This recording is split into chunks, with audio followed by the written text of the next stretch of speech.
मंगळा नगरपालिकेच्या या निवडणुकीच्या प्रचाराच्या निमित्तानं आज या ठिकाणी उपस्थित या सर्व आमचे ज्येष्ठ मार्गदर्शक प्रकाश अप्पा आहेत, आमचे हरिभाऊ कोळी, माऊली बगरे, विजयजी खोतोडे मेंबर, आमचे चंद्रकांतजी पडोळे, तसेच या निमित्तानं आमचे बिनविरोध पहिले नगरसेवक सोमनाथजी आवताडे, आमचे अजिताप्पा जगताप, सरोजभाई काजी, तसेच आमचे आजादभाई दारूवाले, या निमित्तानं आमचे काका आहेत, तसेच आमचे शरीफभाई टेलर आहेत, तसेच आमचे सर जाधव सर, आमचे कैलासजी कोळी उपस्थित या ठिकाणी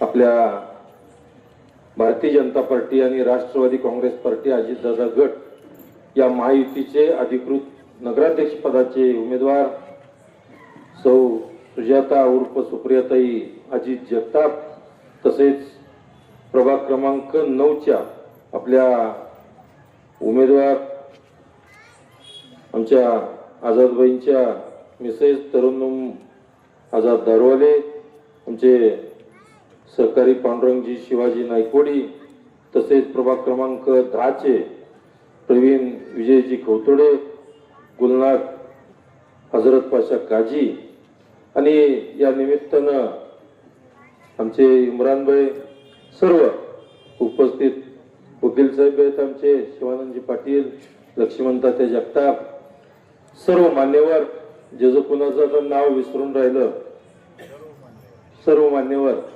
आणि या ठिकाणी प्रभाग क्रमांक 9 आणि 10 या प्रभागातील सर्व माझ्या माता भगिनी, ज्येष्ठ मंडळी, तरुण सहकारी आणि पत्रकार मित्र, आज प्रभाग क्रमांक 9 आणि 10 या प्रभागाची आज या ठिकाणी सभा होते.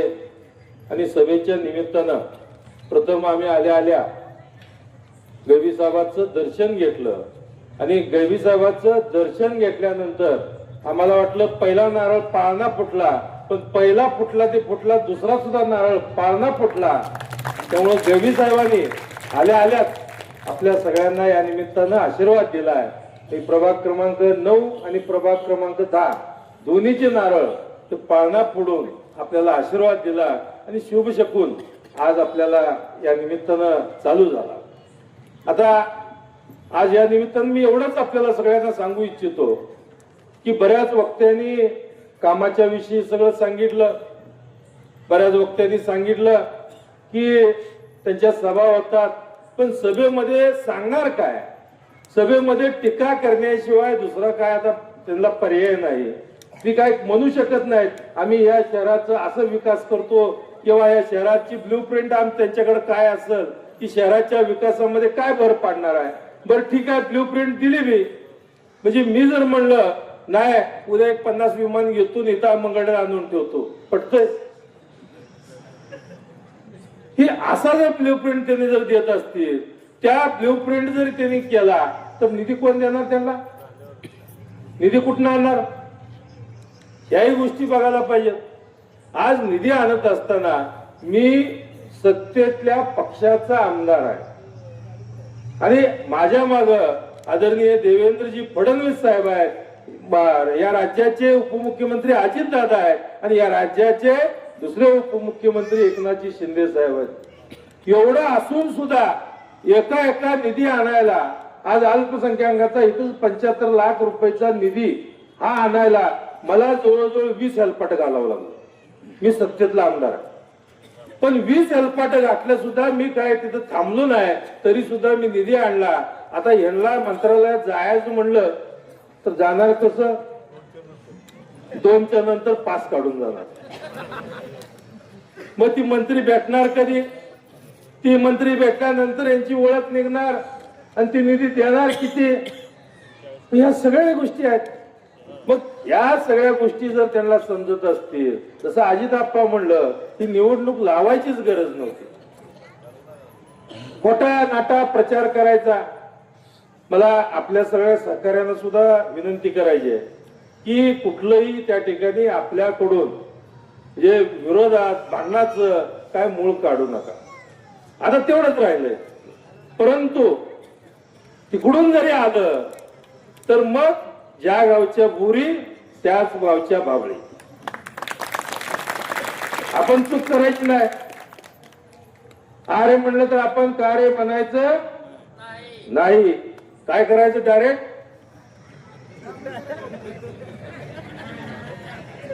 कानाखाली. गमतीचा भाग सोडून द्या. परंतु मला या निमित्ताने एवढंच सांगायचं आहे की ज्या पद्धतीने ही निवडणूकच व्हायला नको होती.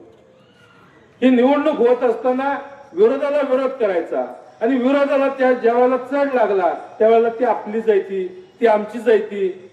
आज आमची तुमची हे दिसतंय. ठीक आहे, या मागचं मी काढत नाही. मला काय माझा टीका करण्याचा स्वभाव नाही. मी सरळ मार्गी माणूस आहे. होयला होय म्हणणार, नाहीला नाही म्हणणार. या ठिकाणी मी पॅनल केला. माझा त्या ठिकाणी माझ्या पक्षाची सगळी उमेदवार आहेत आणि माझ्या पक्षाची उमेदवार तुम्ही काका तुम्ही तुमच्या भाषणात म्हणला आतनं बाहेरनं करण्याची अवलाद समाधान अवतड्यांची नाही. जे आहे ते सरळ आहे. त्यामुळं कुठल्याही भूलतापाला माझी सगळ्यांना विनंती आहे, अजिबात बळी पडायचं नाही. जे आपल्याला आहे, जे महायुतीचे आपले उमेदवार आहेत, नगराध्यक्ष आपल्या सुप्रियाताई जगताप आहेत, कमळ चिन्हावर आहेत. आपले 9 आणि 10 प्रभागाचे दोन्ही उमेदवार घड्याळ चिन्हावरती आहेत आणि घड्याळ चिन्हावरती असलेले दोन्ही उमेदवार आपल्याला यांच्याच पाठीमागे भक्कमपणे राहायचा आहे आणि या शहराचा विकास आपल्याला करायचा आहे. आपण विकास करत असताना त्या शहरामध्ये आधुनिक क्रीडांगण झालं पाहिजे. त्या शहरातले आप्पा तुम्ही म्हणला गटारी या रस्ते हे सगळे होत राहतात, परंतु आज ओपन गटरीमुळं जी दुर्गंधी पसरती, गटरी ओव्हरफुल होत्या की त्यामुळे डासाचं प्रमाण वाढतं, आजारीपणाचं प्रमाण वाढतं. या सगळ्या गोष्टी होण्याकरता गटरी सुद्धा भूमिगत गटारी मी अंडरग्राऊंड ड्रेनेज हे सुद्धा व्हायला खूप महत्वाचं आहे. खरं म्हणजे आपण या अंडरग्राऊंड ड्रेनेजवरनं मी सांगतो, अंडरग्राऊंड ड्रेनेज मी ज्या वेळेला मागच्या टर्म मध्ये पहिल्यांदा आमदार झालो त्यावेळेला उपमुख्यमंत्री अजितदादा होते. मी विरोधातल्या सरकारमध्ये होतो, पण विरोधातल्या सरकारमध्ये असलो तरी अजितदादांचा स्वभाव असा की सगळं पहिल्यांदा ऐकून घेणार. मग वारीच्या वेळेला बैठक चालू झाली. वारीची बैठक चालू झाल्यानंतर मी अजितदादांना वारीच्या बैठकीमध्ये, पुण्याला बैठक होती, आयुक्त होते, 5 जिल्ह्याचे कलेक्टर होते, सगळे कलेक्टर आयुक्त, अजितदादा, 2-3 मंत्री होते. म्हणजे साताऱ्याचे पालकमंत्री होते, सोलापूरचे पालकमंत्री होते, पुण्याचे तर अजितदादा होते, हे सगळे मंत्रिमंडळ सुद्धा होतं. परंतु त्या मीटिंग मध्ये मी नौका आमदार, या भागातले सगळे आमदारही होते. जिथून आळंदीतून दिंडी निघती ते आळंदी देऊ या सगळ्या त्याचे संस्था प्रमुख होते. ते प्रमुख या सगळ्यांची एक बैठक वारीच्या अगोदर असते.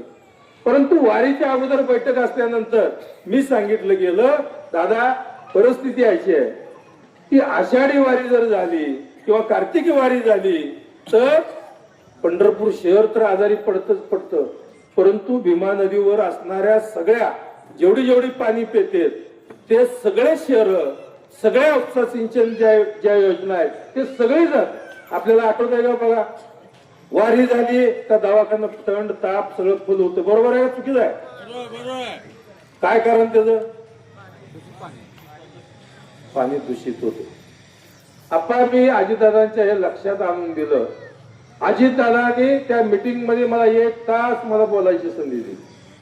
मी नौका आमदार असून सुद्धा अजितदादांनी माझं कौतुक केलं. दादा खूप चांगला मुद्दा केला, आतापर्यंत आमच्या कोणाच्याच डोक्यात आला नाही की मी त्या मीटिंग मध्ये तासभर ब्रीफिंग केलं की सांगितलं गेलं की पंढरपूर शहरामध्ये आज जवळजवळ म्हणजे 1.5 ते 1.25 लाख लोकांची लोकसंख्या आहे. दर शनिवारी 3 ते 4 लाख लोक येतात आणि वारीच्या वेळेला म्हणजे 10 लाखाच्या वर, एक 15 लाख आषाढीला येते, कार्तिकीला 10 लाखाच्या आसपास असते, इतर वारीला 4-5 लाखाच्या आसपास असते. एवढी लोक येतात आणि एवढी लोक आल्यानंतर तिथे 1-2 दिवस 3 दिवस मुक्काम होतो. मुक्काम झाल्यानंतर त्यांचे कपडे धुण्याचं पाणी असेल, सांडपाणी असेल, त्या ठिकाणी सगळं ड्रेनेजचं पाणी असेल, हे ड्रेनेजचं पाणी शुद्धीकरण करण्याचं काम हे STB प्लॅन्ट म्हणजे सिवरेज ट्रीटमेंट प्लॅन्ट हे करत असतो. मग तो प्लॅन्ट किती कॅपॅसिटीचा आहे? मग त्या प्लॅन्टला मी आयुक्तालाही प्रश्न विचारत होतो की तो प्लॅन्ट किती, त्यांनी सांगितलं 16 MLDचा इथला 2.5 MLDचा, इथला 7 MLDचा आहे. मग सगळ्याची बेरीज किती झाली? एवढी झाली. लोक किती आहेत? तर 15 लाख लोक आहेत. मग 15 लाख लोकांतून एवढ्या MLDला हा STB प्लॅन्ट पुरू शकतो का? ते म्हणजे शक्यच नाही. मग किती वाढायला पाहिजे? त्याच्यात डबल केला पाहिजे. म्हणजे मग डबल म्हणजे किती? परत 26 MLD वाढलं गेलं. 26 MLD जर वाढत असेल तर आतापर्यंत म्हणजे ब्रिटिशांनी जो STB प्लॅन्ट केला होता त्यालाच अद्यावत केलं होतं आणि त्याच्यावर छोटा एक छोटा एक प्लॅन्ट बसवला होता. ते मैला मिश्रित पाणी यायचं, शुद्धीकरण झालं नाही तसंच डायरेक्ट नदीत यायचं आणि तेच पाणी खरं म्हणजे आपण पुढे पित होतो. त्याच्यामुळे आजारी पडायचं प्रमाण होतं. परंतु ही बाब लक्षात आल्यानंतर त्यावेळेला तत्कालीन मुख्यमंत्री एकनाथजी शिंदे साहेब हे सुद्धा त्या वारीला आले होते. त्यांनाही 1 तास ब्रीफिंग केलं. आयुक्त सुद्धा इथं आले. मग इथं ब्रीफिंग झालं. मग इथं ब्रीफिंग झाल्यानंतर त्यांच्या लक्षात आलं आता 130 कोटीचं STB प्लॅन्टचं टेंडर आता झालेलं आहे, त्याचं वर्क ऑर्डर झाले आणि त्याचं काम बी आता चालू होतं. यापुढं आपल्याला पंढरपूर शहर असेल किंवा तिथून असणारी सगळी गावं सोलापूर पर्यंत हे सगळ्याला जे पाणी शुद्धीकरण करून चांगल्या प्रकारचं शुद्धीकरण करून नदीत सोडलं जाईल. म्हणजे असा विचार हे आतापर्यंत कुणी केला नव्हता. परंतु असे विचार आपण या निमित्तानं करतोय. आज बऱ्याचशा गोष्टी आहेत. आमच्या तरुण सहकार्याने सुद्धा इथं सांगितलं की आतापर्यंत खरं निधी दिला गेला नाही. आप्पाजी माझी चर्चा झाली, गैबी साहेबाच्या दर्ग्याला आतापर्यंत कुठला निधी आला नव्हता. परत घेऊ, निधी आला नव्हता पण मी दिला म्हणून झाला असं नाही. खरं म्हणजे तुम्ही सगळ्यांनी मतरूपी आशीर्वाद दिलं, त्यामुळं आपण सगळेजण मिळून हे या ठिकाणी सभा मंडप असेल किंवा इथं 75 लाखाचा शादीखाना हा आपण करू शकलो. हा 75 लाखाचा शादीखाना आता विरोधक म्हणतात रद्द झाला असं बी काहीतरी चालू वाटतंय. पण रद्द काय नाही, त्याला स्थगिती आहे. ती स्थगिती उठवून 75 लाख रुपयाचा शादीखाना त्या ठिकाणी करण्याची जबाबदारी माझी आहे. आज एवढंच नाही, मी जवळजवळ माझ्या मतदारसंघातील सर्व मस्जिदीला एका मस्जिदला 50 लाख रुपये निधी मला वाटतं अल्पसंख्याक या योजनेमधून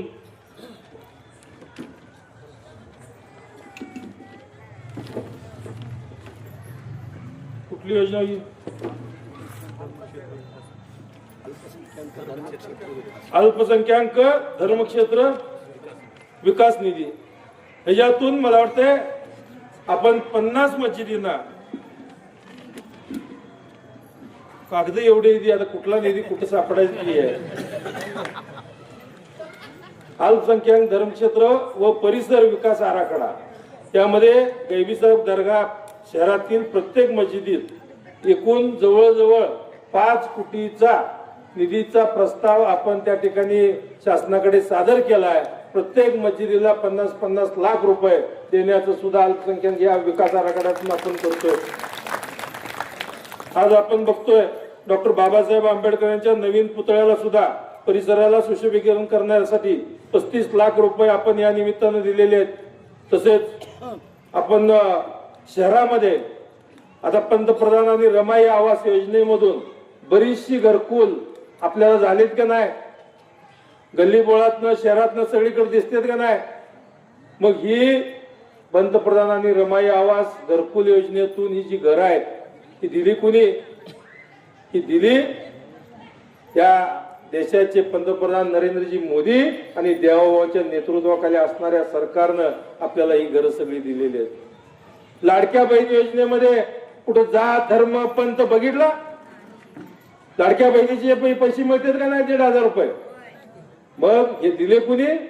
हे आपल्या देवाभावांच्या नेतृत्वाखाली असलेल्या सरकारने दिलं। कुठलाही समाजामध्ये सगळेजण या ठिकाणी जात धर्म पंथ बघतात। आज बिहारचा कालचा निकाल बघा। बिहारच्या निकालामध्ये माझ्या मते तिथं 25 ते 30% मुस्लिम समाज आहे।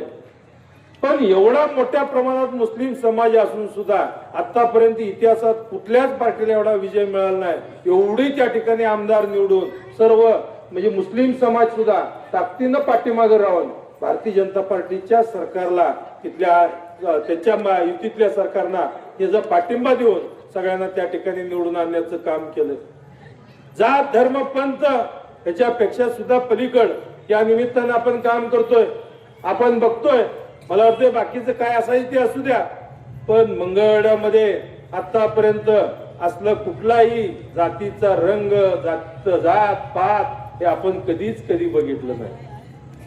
म्हणजे माझ्या घरात दिवाळी असली आणि माझ्या मुस्लिम समाजातल्या माझ्या मित्राच्या घरी जरी एक ठिकाणी रमजान असला तर आम्ही एकमेकाला सोडत नाही। म्हणजे माझ्या मित्राला बोलून चल सण आहे आपण जाऊया आमच्या सरोजबाईच्या घरी, जाऊया आझादबाईंच्या घरी। हे वेगळं नातं आहे। आज हे वेगळं नातं आपण आतापर्यंत जोपासतोय। जय भवानी तरुण मंडळ मध्ये आमचा मुन्ना सारखा त्या ठिकाणी काम करतोय। आज आपण बघतोय गवी साहेब दर्ग्याच्या पंच म्हणून मला वाटतंय आमचे पांडू मालक असतील सगळेजण, मला वाटतंय अध्यक्ष माऊली तुम्ही पण होता वाटतं इथं, चंदू मालक आहे। म्हणजे सगळेजण हा गवी साहेबाचा उरूस सुद्धा आपण सर्वजण मिळून करतोय। मग एवढ्या सलोख्याचा संबंध असले असताना या निमित्तानं आपण कुठल्याही भूलथापाला बळी पडलं नाही पाहिजे। पक्ष चिन्ह हे सगळं राहणार आहे, परंतु आपण आपली माणसं आहे आणि आपल्या माणसाला या निमित्तानं काम करताना अनेक गोष्टी आपण हे केलं पाहिजे। आतापर्यंत आपण रेशन कार्डवर जे धान्य मिळतं अन्न सुरक्षा योजनेमधून, त्या अन्न सुरक्षा योजनेमधून 2000 कुटुंबांना आपण समावेश करून त्यांना मोफत धान्याचं काम सुद्धा या निमित्तानं केलेलं आहे। अजून जरी कोण असतील तरी सांगा, वेळेत सगळी कागदपत्र तुम्ही त्या ठिकाणी द्या, 100% तुमचं सुद्धा अजून नाव आपण या अन्न सुरक्षा योजनेमध्ये समाविष्ट करूया। आज आपण बघतोय भीमनगर मध्ये सार्वजनिक शौचालय युनिट जवळजवळ 40 लाख रुपयाचं हे आता मला वाटतंय चालू झालं युनिट। म्हणजे हे सुद्धा युनिट आपण या निमित्तानं केलेलं आहे। शिवाय अनेक गोष्टी या निमित्तानं करत असताना आता जातीच्या सलोख्याच्या बाबतीत सुद्धा मला वाटतंय आपला आता हे पेपरचे कात्रणी आहे आमचे, म्हणजे हा 97 सालचा विषय आहे। एक शेतमजुरा सलाउद्दीन काजी शेतमजुराचा मुलगा, त्याला नोकरी लागायची होती आणि नोकरी लागत असताना त्यावेळेला 97 ला भाजपचं मला वाटतं 95च्या आसपास म्हणजे त्यावेळेला सरकार होतं। इथले खासदार लिंगराज वल्ल्याळ होते।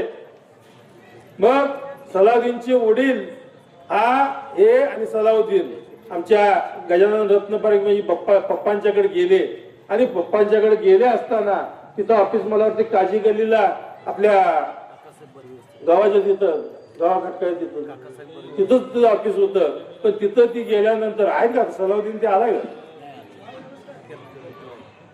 पण तिथं सांगितल्यानंतर वल्ल्याळ साहेबांनी लगेच इमिजिएट फोन केला। त्यावेळेला त्यांना काही लोक पैसे मागत होते आणि पैसे मागत असताना म्हणजे हा जुना काँग्रेसचा काळ, परंतु त्यांनी फुकट त्यांना नोकरी लावली। तेव्हापासून हे कुटुंब सुद्धा त्यांनाही लक्षात आलं की हे जुनं जात पात धर्म हे काँग्रेसच्या काळामध्ये भ्रष्टाचार हा होत होता। सरोजबाईची बाची आहे आमचे, काय सरोजबाई नाव, नीलम काजी, ही सुद्धा आता शाखा अभियंता म्हणून पीडब्ल्यूडी मध्ये लागली। काय सरोजबाई तुम्ही काय पैसे कोणाला दिलं, पोस्टिंगला कोणाला दिलं? हे आपलं माहितीचं सरकार आहे। या सरकारमध्ये एवढी ट्रान्सपरन्सी ठेवली की कुठल्याही जाती धर्म पंथ याच्याकडे बघून नोकरी नाही, त्या मुलाचं त्या ठिकाणी असणारी बुद्धिमत्ता त्या बुद्धिमत्तावर असून त्या ठिकाणी तिच्या बुद्धिमत्तेवर आणि तिच्या गुणवत्तेवरच त्या ठिकाणी पोस्टिंग दिलं जातं. अशा पद्धतीचं हे महायुतीचं सरकार आहे. ह्याच्या अगोदर झाले अनेक दलाल एजंट होत होते काँग्रेसच्या काळामध्ये, परंतु त्या ठिकाणी त्यांची डाळ शिजली नाही. लोकांच्या लक्षात आलं आता हे ट्रान्सपरंट सरकार या निमित्तानं आपण होतंय आणि ट्रान्सपरंट सरकार हे आपल्याला भक्कमपणानं पाठीमागे राहिलं पाहिजे, म्हणून हे सरकार आपलं आहे. आज या शहरामध्ये आपल्याला क्रीडांगण चांगला अद्ययावत करायचा आहे, भूमिगत गटारी करायचे आहेत. आता प्रकाश आप्पाने आदेशच दिला म्हणा की या शहरामध्ये जे महात्मा बसवेश्वराचं जे स्मारक आहे हे आंतरराष्ट्रीय दर्जाचं स्मारक या ठिकाणी आपल्या या मंगळ्यामध्ये होणे महत्वाचं आहे. हे सुद्धा स्मारक येणाऱ्या काही दिवसामध्ये आपण त्याचं काम चालू करू आप्पा, एवढंच या निमित्तानं सांगतो.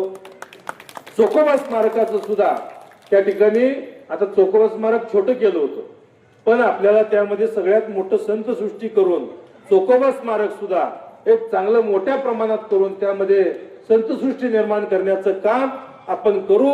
आणि हे सगळं झाल्यानंतर आप्पा मग आपली बाजारपेठ कधी वाढणार?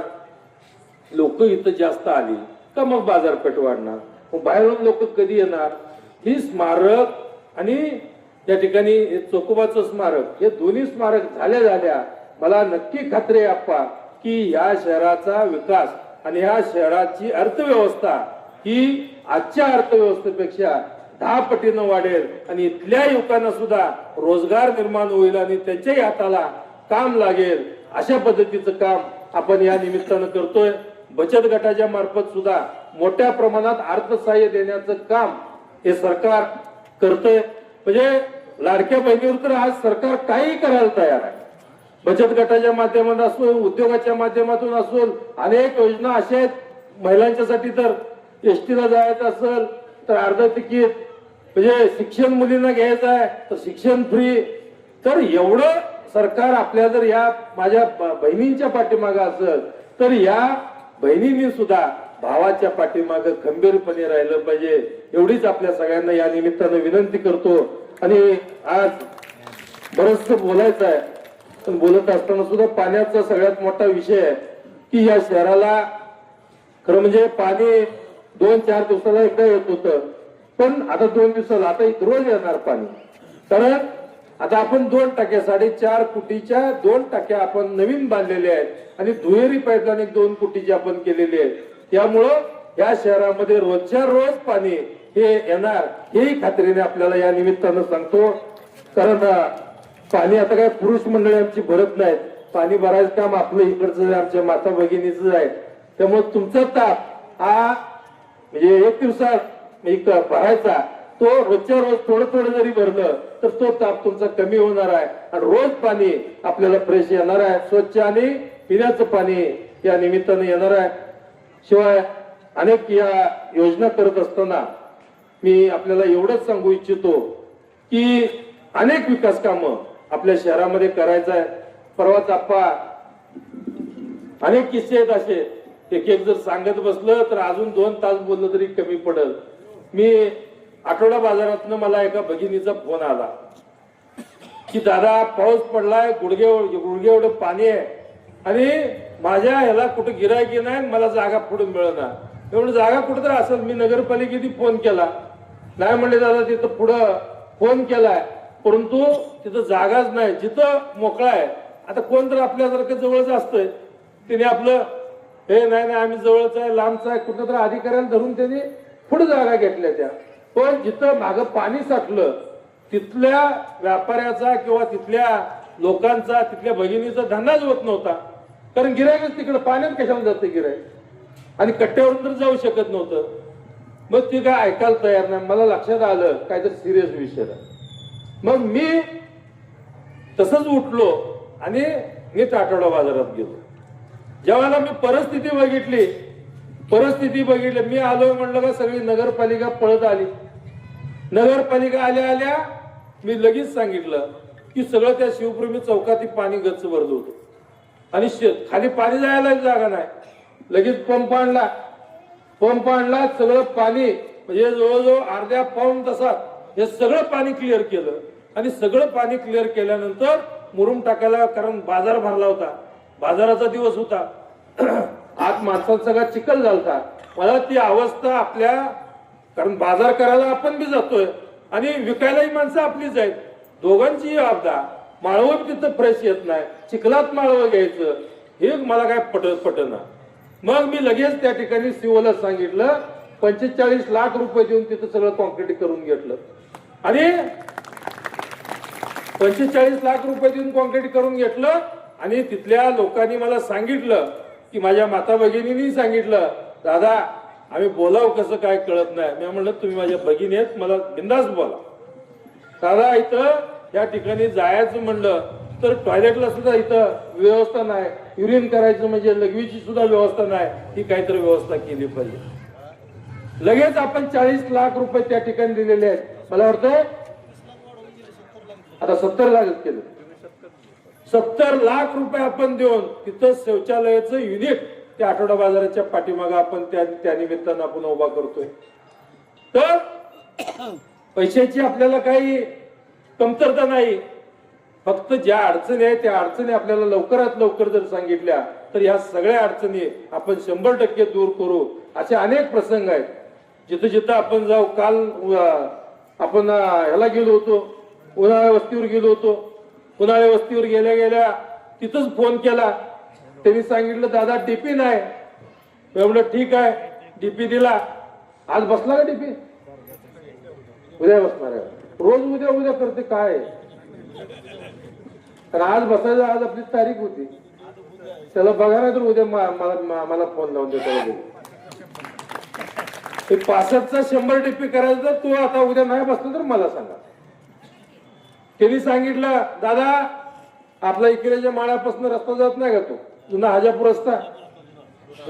रस्ता, तर ती रस्ता ती भाग असा आहे की कुठल्याही शरीफ ह्याच्यात नाहीये, ती म्हणजे आपल्या भारताच्या नकाशातच नाही म्हणा, अशी परिस्थिती त्याची. नाही तो भागच तसा आहे. कानोपात्र ग्रामपंचायती करता राहिले, त्यामुळं त्या लोकांना जन्म मृत्यूचं दाखलं मिळत नाहीत, सुविधा मिळत नाहीत. मी ते आपल्या नकाशावरच नाही, त्यामुळं काहीच होत नाही. तर तिथं लोकांना 6 किलोमीटर रस्ता पाहिजे. मी लगेच पालकमंत्र्यांना फोन केला, त्यांच्या समोरच पालकमंत्र्यांना स्पीकर फोन लावला आणि मी त्यांच्या लोकांना एकच सांगितलं की मंत्री महोदय तुम्ही त्या खात्याचे मंत्री आहेत, ते खातं त्यांच्याकडे आहे, त्यामुळं पंतप्रधान किंवा मुख्यमंत्री ग्राम सडक योजनेतून आम्हाला 6 किलोमीटर रस्ता इमिजिएट पाहिजे, मी शब्द देऊ का? त्यांनी म्हणले लगेच इमिजिएट देऊन टाका दादा. तर तो मी तिथं शब्द दिला. दुसऱ्या दिवशी तिथं त्या ठिकाणी सर्वे केलं इस्टिमेट करून. आता ते इस्टिमेट सुद्धा मुंबईला मंत्रालयात पुढच्या आठवड्यात जाईल. म्हणजे इमिजिएट काम आणि इमिजिएट रिझल्ट तिथं. अशा पद्धतीचं सरकार, अशा पद्धतीचा तुम्हाला लोकप्रतिनिधी या ठिकाणी मिळत असेल तर मी आपल्याला एवढीच विनंती करतो की गल्ली ते दिल्ली म्हणजे आपल्या शहरापासून या शहरामध्ये सुद्धा आपल्या विचाराचे नगरपालिकेत सगळे नगरसेवक नगराध्यक्ष हे गेले पाहिजेत. हे गेल्यानंतर हे जे जिथं बोट ठेवतील त्या ठिकाणी मी या सगळ्यांना घेऊन मुंबईत आदरणीय देवाभाऊ असतील, अजितदादा असतील किंवा शिंदे साहेब असतील, मी माननीय मुख्यमंत्र्यांना सुद्धा ठामपणे सांगू इच्छितो की आमच्या शहराला इथं एवढं पैसे लागणार आहेत. आपण भूमिगत गटर करायचं म्हणलं, मला वाटतं हात वाढल ही जर सगळं म्हणलं नुसती गटर होणार नाही. त्या गटरीवर रस्ते बी आहेत, नुसतं खोदून ठेवलं परत ते मोकळंच मुरमाचं पडल, त्याला रस्ते बी करावे लागतील. तर ते रस्ते आणि भूमिगत गटर ही जवळजवळ माझ्या मते दोन्ही ग्रामपंचायती हातवाढ आपल्या जर घेतलं तर 400 कोटी रुपये आपल्याला या ठिकाणी लागणार आहेत. मग ही 400 कोटी रुपये आणणार आहेत कुठनं समोरची? परंतु तुम्ही यांना सगळ्यांना निवडून द्या, आदरणीय देवाभाऊ पशी बसून मी 400 कोटी लागू द्या किंवा 500 कोटी लागू द्या, या मंगळवेढ्याच्या शहराच्या विकासासाठी त्या ठिकाणी निधी आणण्याचं काम हे माझं आहे.